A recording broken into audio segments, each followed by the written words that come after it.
ऐसी बातें आपसे करूंगा जो आपको बुरी लगेंगी। देखिए, जिंदाबाद मुर्दाबाद करने से कुछ होने वाला है नहीं।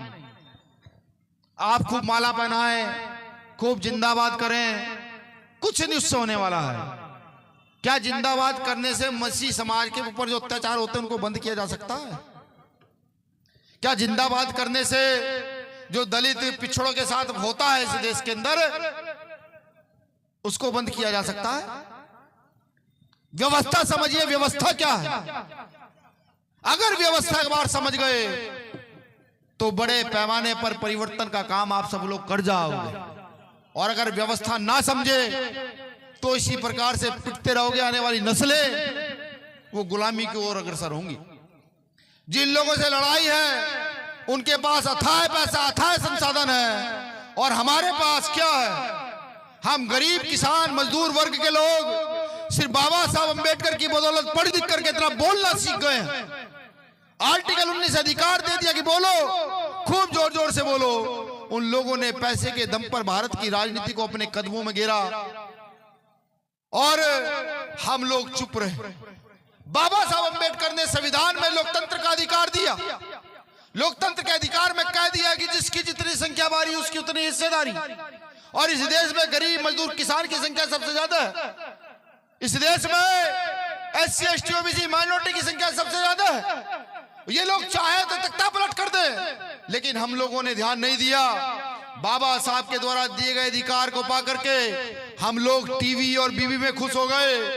जब हम टीवी और बीवी में खुश हुए तो मनुवादी व्यवस्था के लोगों ने इस देश को अपने कब्जे में किया। और इस देश को अपने कब्जे में करने के बाद बाबा साहब का अपमान करना शुरू किया, बाबा साहब अंबेडकर को गाली देनी शुरू की। अभी अमित शाह ने बयान दिया, उससे पहले बीजेपी का एक मंत्री हेगड़े, उसने कहा संविधान बदल देंगे। आखिर हम कितने निर्लज और निकम्मे लोग हैं कि जिस संविधान से हमारी ताकत है, जिसकी वजह से इस देश की महिलाओं का वजूद है, जिसकी वजह से इस देश में गरीब शोषित वंचित किसानों का वजूद है, उसको जब मर्जी आए कोई कुछ भी कर, हम शांत रहते हैं। क्या पुतले जलाना समाधान है? जिन लोगों से लड़ाई है उनसे कहो माफी मांगो, मांग लेंगे। उनके पुरखों ने माफिया मांगी है।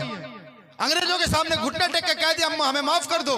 ना यानी कितने क्रांतिकारियों को फांसी चढ़ा दिया।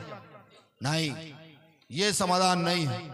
समाधान तो यह है कि लोकतंत्र की ताकत को समझते हुए इस देश का शोषित वंचित वर्ग एकजुट हो, इस देश का SC ST OBC माइनॉरिटी एकजुट हो, और धर्म के आधार पर नहीं, जाति के आधार पर नहीं, व्यवस्था के आधार पर अपने वोट का सही प्रयोग करे और एक ताकत का निर्माण करे। कैसी ताकत?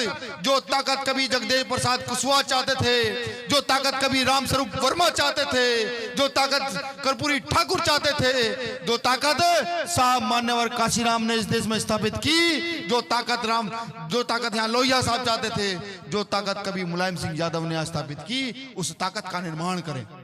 और ताकत का निर्माण करके बाबा साहब द्वारा दिए गए संविधान का पालन करके अपनी हस्ती को खड़ा करे और उन बस्तियों को मिटा दे, उन हस्तियों को मिटा दे जहां जातिवाद पनपता है, जहां धर्म का वाद पनपता है। ऐसी हस्ती बस्तियों को इस देश में रहने का कोई अधिकार, इनको मिटा कर एक तरफ कर दे।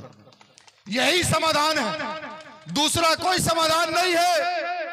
वरना आज के नेता लूटना चाहते हैं, बेचना चाहते हैं इस देश को।